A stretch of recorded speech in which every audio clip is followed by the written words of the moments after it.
Have you ever faced this problem that someone is asking you in something in English and first you are thinking the answer in the native language in your brain, then you translate and then you answer?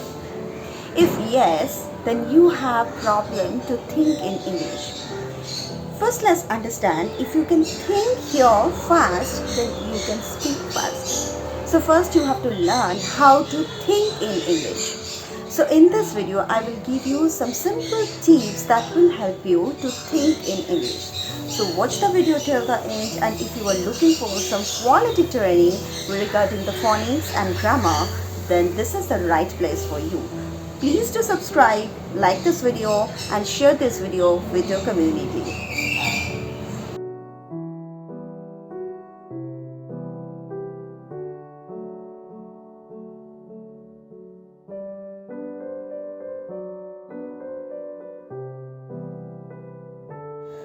So in this video, I'm going to give you some simple tips that will help you to think in English faster.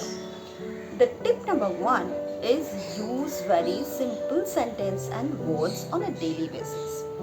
So when you woke up in the morning, take 2 minutes and think what you are going to do after that and think in English. Like you have woke up, then you will go to the bathroom, freshen up, brush your teeth, wash your face, then you come back, drink water. So these are the things that I'm going to do after I woke up, right?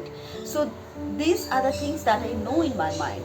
Now in my mind, I will think about this in English. Use very short and simple sentences, daily use words, no fancy things, nothing.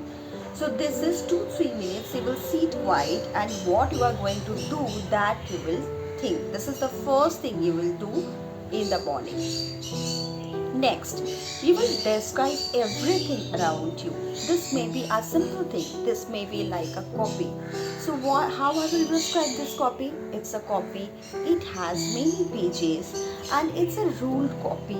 There is a picture on its cover. Suppose I have a ruler. Now you have to describe this ruler. It's a small ruler.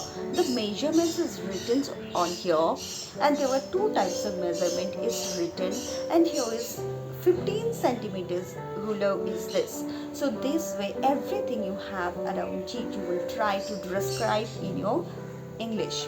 So when you are describe, your vocabulary is getting better. You are training your brain to think in English. So this is step number 2, describing anything you get around you. It can be anything. Any simple thing, just try to describe by yourself.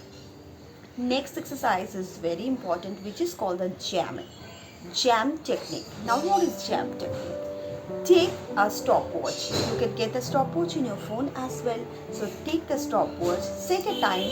Initially you can set at least 1 minute. So this 1 minute you have to talk in English non-stop.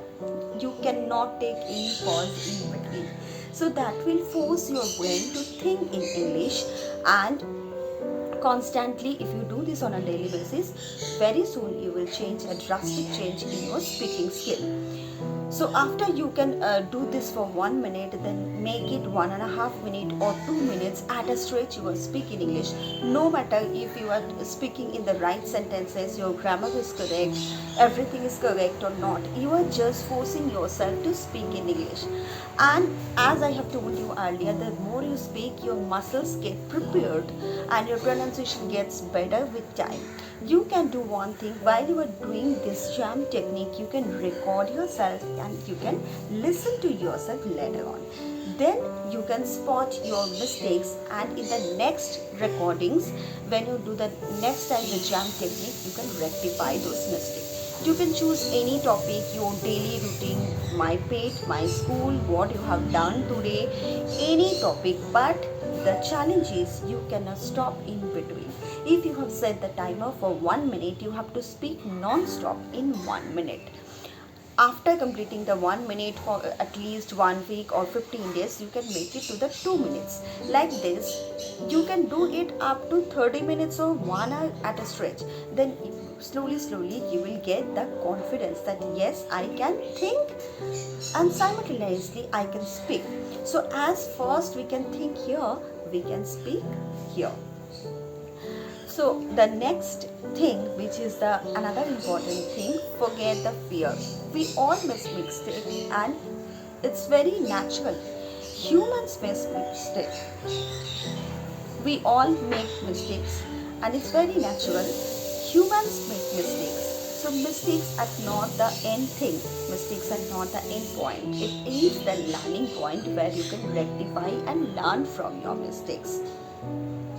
If you are looking for some ways to introduce spoken English to your kids, then my next video I'll be showing you how to introduce spoken English to your kids and how to give them the different kinds of spoken English games that help them to learn the spoken English in a playful way. So watch this video and do let me know which one you liked most. Don't forget to subscribe, like this video and share with your community. Thank you everyone.